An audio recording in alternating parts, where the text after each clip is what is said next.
If you've ever asked yourself as an entrepreneur, why can't they just be more like me? That's because you haven't built a process. You have built a mental process in your head, and you expect your team to operate off of that mental process.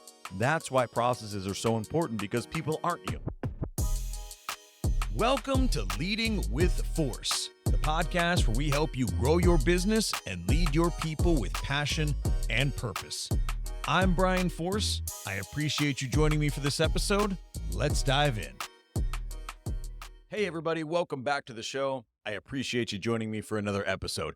If you are getting value from this content, please subscribe to the podcast or the YouTube channel, wherever you're consuming it, and go ahead and share it with somebody else that might get value from it. It really helps me with my mission of helping as many people as possible. And then head on over to brianforce.com and sign up for our newsletter. I spend a lot of time making sure that we're giving out actionable guidance that you can use in your business every single day, each week on Tuesdays when we drop that newsletter. That's enough of the PSAs. Thank you for subscribing. Thank you for listening. Let's get back to the show. Why do most ideas in small businesses fail? We've talked about this on previous episodes. Why do most small businesses fail? But even just ideas, the things we want to implement in our business, whether it's a new product or service, whether it's a new operational mechanism, whether it's a new role, whatever new venture we try to take on in our business, many of them fail. They just remain in idea mode for a really extended period of time, or when we try to materialize them, they fall short. We never really implement them. We kind of go halfway in and it kind of doesn't work, and so we give up on it. If you're an entrepreneur, you likely have many things that you want to do in your business, whether it's capturing new verticals, whether it's building a new layer of leadership inside your business so that you can truly transition to being an owner and not just an operator, whether it's expanding the things that you offer your clients, whether it's building a new marketing strategy. There are a million things that we want to implement in our business, but many of them never materialize. And that isn't for lack of good ideas. Most of the best ideas that we have, we never actually deploy. They remain in idea mode, or we come up with some really mediocre version of the idea. We halfway implement it. We don't have any real feedback loop around how it's doing, and then we abandon it and go back to the things that we were already doing because the idea implementation has made us more stressed than we were before, and so we back off. And the reason isn't because we don't have good ideas, it's because we don't have good processes. Most small businesses themselves fail because of lack of process. Most entrepreneurs that want to deploy new ideas in their business fail at deploying those new ideas for lack of process. And that's what I want to talk about today. The reality is a decent idea with a really great process will beat the best idea in the world with no process 7 out of 7 days. And you see this in almost every single industry. You think about commoditized type businesses like roofing, right? It's very difficult to provide superior roofing than your competitors. You could have better, more committed people, you could have better warranties, and you could try to do it at a better price, but it's very difficult to provide a much better product than your competitors. There are very few revolutionary ideas in the roofing space, for example. But what sets really good roofing companies apart from their competitors is that they have a really good process. When you have a really seamless client onboarding process, you have a very seamless estimation process, you have a very seamless deployment of your service process, and you have a very seamless process to maintain client service, gather reviews, and then turn those reviews into marketing, you're going to have a much stronger business than a similar roofing company who does just as good a job. They just don't have a good process for it. And so their business is always going to middle. It's never really going to grow. It's always going to be stressful, and they're not going to implement anything new. They're always going to be butting up against this ceiling because they don't have any real process. Process is way more important than idea. So let's talk about what makes a great process inside your business, because whether or not we're talking about implementing something new or we're just talking about getting the fundamentals down, until you have a seamless way of doing things in your business, you will always struggle to step away from being an operator and turn into a pure owner to really manifest the vision that you have for your business. This is where so many small businesses fall short, is that they become jobs for their owner slash operator, because most of the magic of that business lives up here in the owner slash operator's head. The business comes down to one person because that person hasn't taken the time to build out a simple, documented, repeatable process that says this is the way that we do things. So in every aspect of your business, you need a process. So today we're going to look at a few different things. We're going to define what a real process actually is. We're going to talk about the key elements of a great process. We're going to use some real world examples on process implementation. And then we're going to go through the process, quote unquote, of actually building and deploying legitimate processes inside of your business. So let's start with what a process actually is. A process is a clear, repeatable set of steps that guide an initiative towards its outcome. It's different than strategy, by the way. When it's very important, I think, that we use the right language when we talk about these things. And we'll talk about language a little bit later in the episode. There are three different words here that sometimes get used interchangeably, but they're not. Strategy is the overall plan of how you're trying to accomplish your goal, right? So your marketing strategy is an overall plan. Digital marketing, mail marketing, referrals, right? Those are strategies, okay? This is an overall way that you're trying to accomplish whatever your directive is. Tactics are ground level. Tactics are the day-to-day things that you do to accomplish the process. So tactics are ways that you go about accomplishing each part of the process. I send a text message here, right? I run a Facebook ad here, right?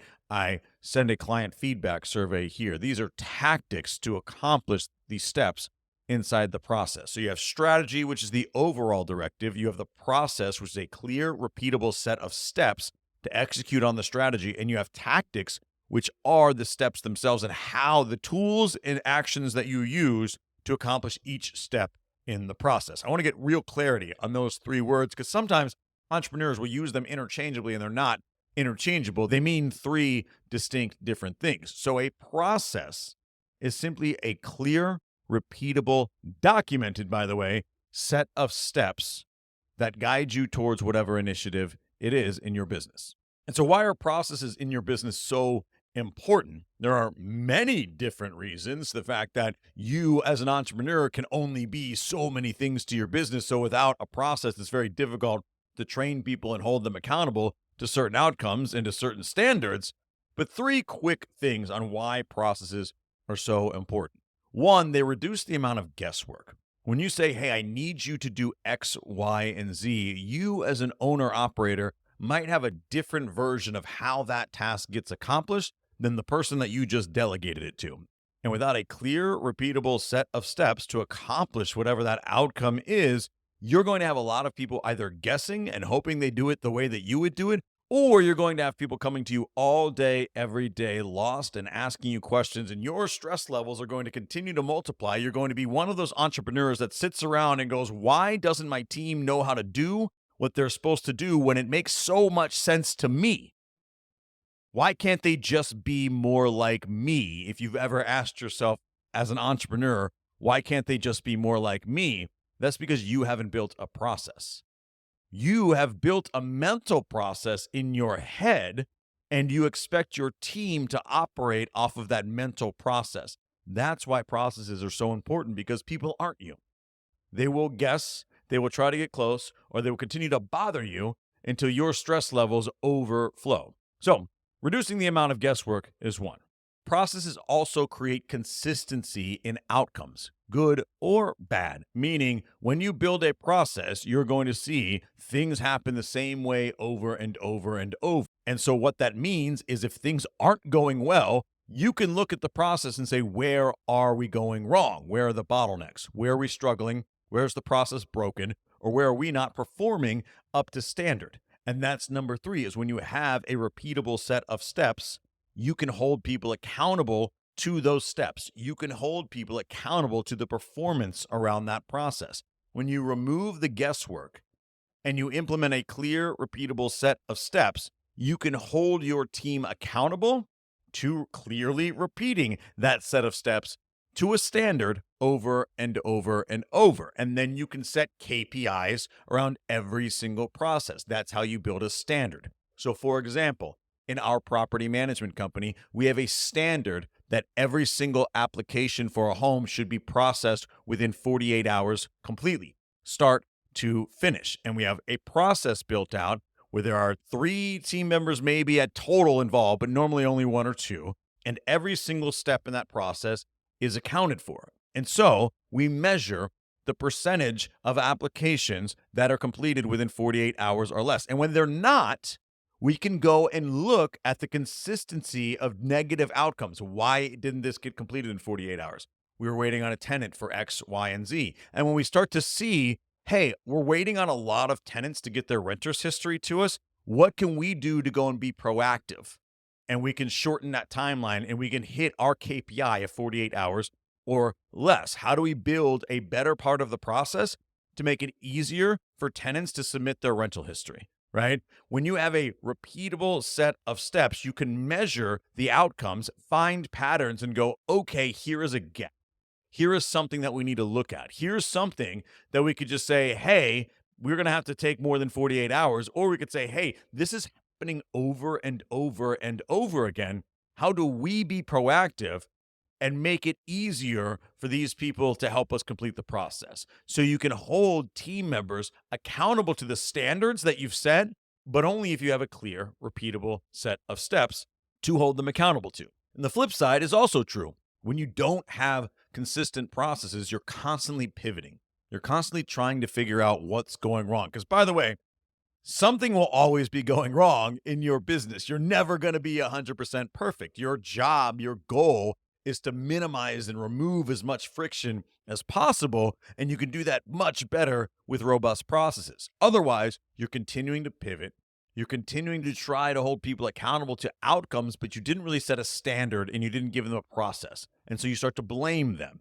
Now communication breaks down. Now your culture starts to shift. As you grow, things get crazier and people get more and more behind. And you, as the owner operator, go, I don't want to run a big business anymore. Maybe I should just do it all myself. And maybe you downsize. Maybe you go back into solopreneurship again and you start the process all over and you go, why can't I break through? Because you don't have processes. So that's the flip side. And again, why process is so important. So let's get into the good stuff. Here are the 5 key steps to creating a great process in your business. Step number 1 is clarity and documentation. Whatever your process is for any area of your business, it needs to be easily accessible to your team and clearly documented. This is so easy, obviously, in this day and age with all sorts of digital tools, CRMs. If you're not using some sort of digital workflow to document your process, it's incredibly affordable, incredibly easy to build out, and your team will love you for implementing something like that. In every single aspect of your business, you should have a documented set of steps for the process that team members go through that is clearly documented. You can see it right there on your screen. I know what to do today for these processes. Boom, boom, boom.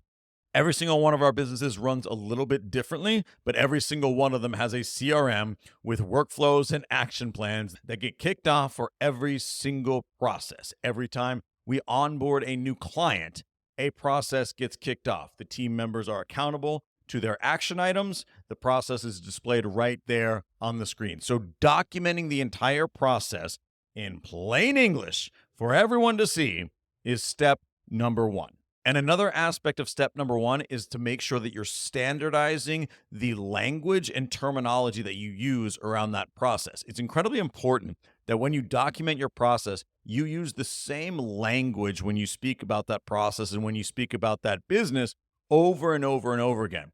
A great example of this is in home services. So like our remodeling company, this comes up a lot. We talk about the difference between an invoice and a bill a lot. And this is very important because we pay other vendors and things like that. And so they will send us invoices for those are bills for us to pay. And we also send invoices to our own clients, which become bills for them to pay to us. And if we are going back and forth really quickly throughout the day with our bookkeeping team or our project managers, and we misuse the terms invoicing and bills, things can actually go really sideways. And so I'm actually kind of a maniac when it comes to that in our WhatsApp channels and our group text messages and our email threads. Anytime I see somebody use the wrong word, invoice or bill, or try to use them interchangeably, I jump all over it, because it's amazing how when you're dealing with financials, one slip of the tongue and you use the wrong word could actually get someone else to kick off the wrong process down the road, and then things get really, really, really messy with your books. So make sure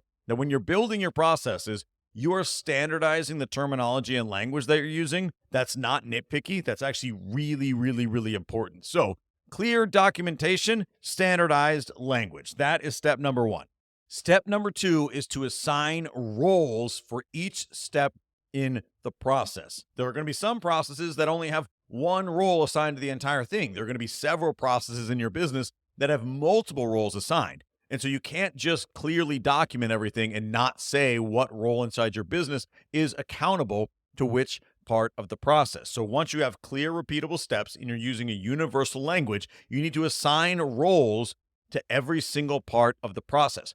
Now, I want you to notice when we talk about universal language, I keep using the word roles, and I'm not using the word people or team members or partners or whatever. There is a reason for that. I want to make it very clear. You should not be assigning people to different parts of your processes. You should be assigning roles, and there are two reasons for this. One, when you assign people, as your team grows or shrinks or changes size or your company evolves, those people might not be the same people for the rest of your career that are responsible for those parts of the process. What will be responsible always is the role that they fill. And so you want to make sure that you are assigning that role to that part of the process, not the person who currently fills that role. That is important, especially when you're smaller, because you may have team members, in fact, you likely do, that serve multiple roles inside your organization. Inside of our management organization, for example, we have probably 25 different roles in the organization, but we don't have 25 team members right now filling every role. We have some team members that we don't need a full-time person in a lot of their roles, and so they serve 2 or 3 roles. They're cross-functional. They have the same skill set, really applies to multiple roles. But even when we go and build our processes inside of our CRM software, we have different roles that those users are assigned to, and we assign those user roles to the process. So, for example, someone might help with client onboarding and also help with property marketing, but those are 2 different roles inside of our business. And so we create 2 different roles for that one user profile in our CRM, and we assign both of those roles to the different steps inside a process that's relevant to those roles, even though the same person is going to be doing them for now. Because that way, when we grow and when we expand, we don't need to go back and completely retrofit our processes because Joan's no longer doing this process. It's still the onboarding specialist. And so as we expand and we bring on an onboarding specialist who only focuses on that role, all we have to do is change out the user profile and they fall right into line. Now, if we aligned it around Joan is doing every one of these processes, we'd be in real trouble when we tried to expand, because now we've got to unwind all the things that we made somebody personally accountable to, instead of that role inside of our organization is accountable to it. So I want you to sit with that for a moment maybe, and even think back at how you're running your processes right now. Are they aligned with your people or your roles? Because as you expand, that's going to become very important down the road. You want to make sure that every part of your process is aligned with the right role rather than the person who is currently serving that role inside your business. Step 3 is to create feedback loops, milestones, measurements. You've got to measure the success of your process. And this is very easy in this day and age when you're running any type of software or task management program or anything like that.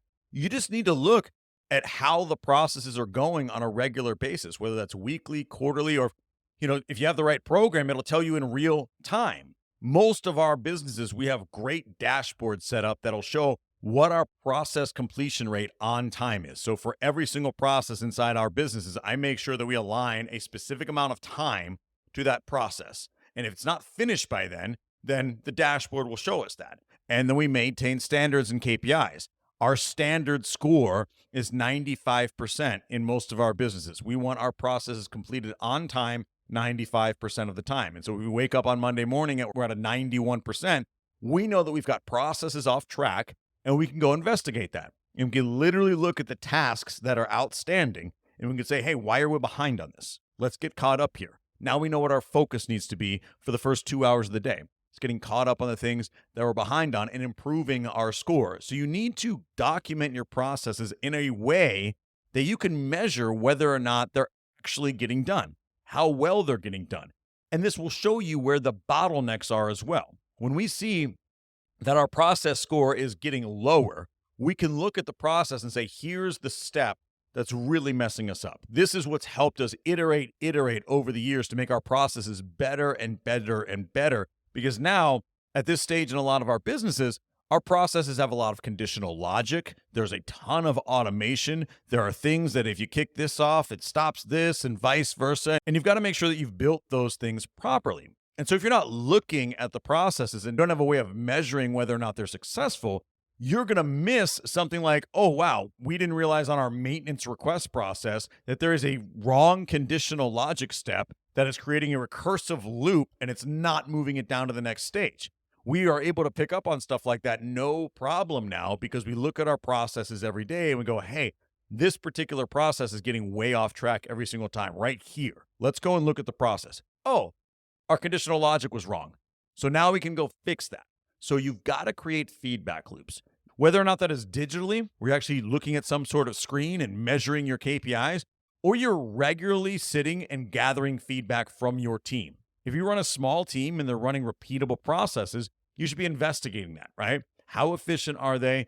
Gather feedback. Where are they getting stuck? Where can we improve? It's important to just create regular feedback loops because you're going to be doing a lot of iteration. Your first process is not going to be the only process you ever use. You're going to refine and refine and refine. As new tools become available, as new challenges come up in the marketplace, you're going to always be iterating. So you need that feedback loop. Number 4 is to start with the end in mind whenever you're building a process. You need to start with what is the outcome you're trying to achieve. And then before you build anything, work backwards to find your minimum viable product and how you're going to achieve it. So if you want to build something relatively robust, like your entire sales funnel, you really want to start with the end in mind, obviously, but you need to work backwards to find where your initial bottlenecks are going to be and then build those parts of the process first, rather than trying to build front to back and then getting to a bottleneck and not really realizing how to circumvent it or go around it or relieve it because you haven't really started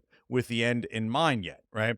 I will give you a great example. I've built a productivity program for a large real estate company, and starting with the end in mind being increase of X amount in per agent productivity per month. And then we work backwards on all of the assets, all the deliverables, how we would run the program, how we would implement everything, and then finally, how we would get started.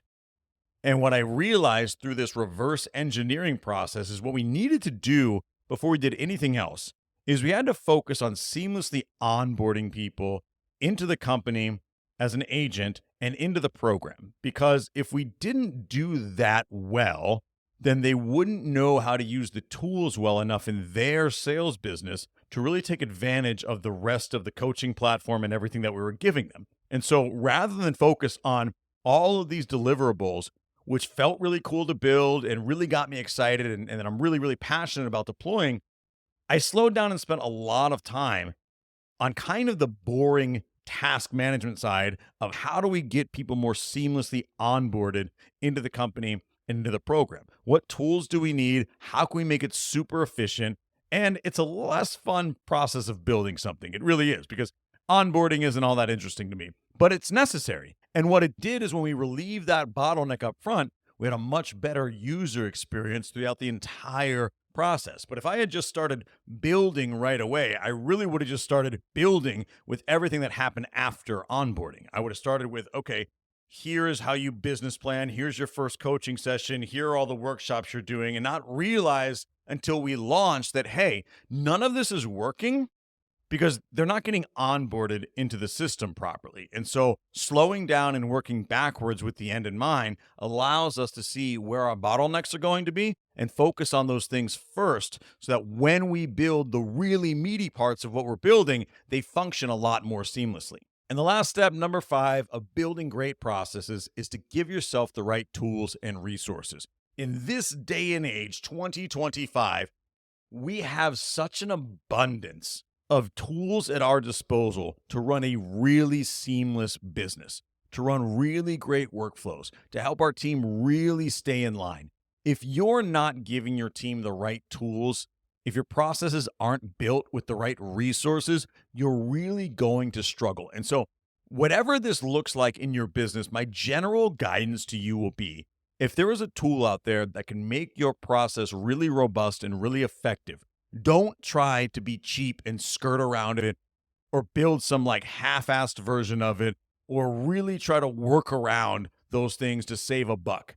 I want you to be frugal in your business. I want you to hold your money accountable. But when it comes to building effective processes, there are probably very few places in your business that you could spend more meaningful money.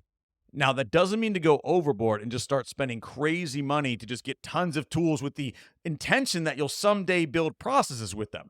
I know business owners that are signed up for like 50 different softwares that they're not even using right now because they had an idea and they never really went down that rabbit hole. I'm talking about building your minimum viable product. If you are building your first iteration of a process and you really need a resource to make it the best version that you can for version 1, don't go and try to build something in Google Sheets that you could get a software for that costs a couple $100 a month that will absolutely do everything you need it to do. And you'd have to spend months and months and months building a subpar version of it over here. Spend the money, give your team the tools and resources they need to succeed, and I guarantee you that investment will come back to you tenfold. Don't cheap out on that type of thing in your business. And so there we have the 5 keys to building great processes inside of your business.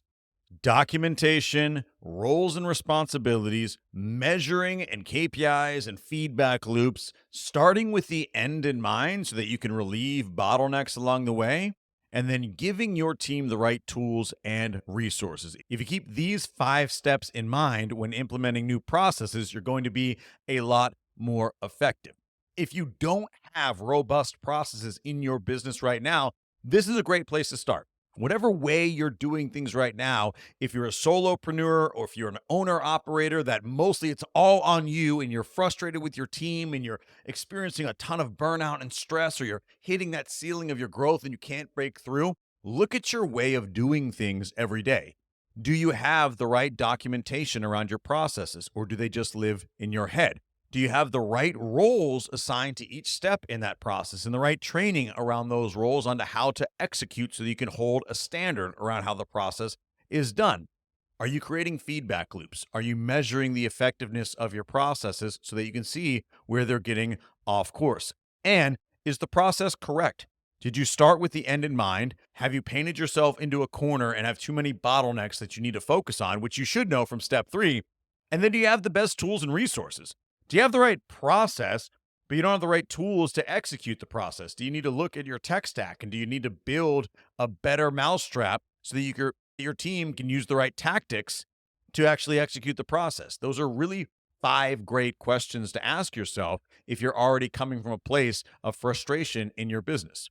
Regardless, when you're looking towards the future, this is a great framework to build new processes to deploy in any area of your business. Marketing, onboarding, customer satisfaction, hiring, firing, whatever it is, you need a process. So follow these 5 steps whenever you deploy anything new, and I would love to hear how your process stack is working in your business. What have you learned from asking yourself about these 5 steps? What have you gained by implementing them?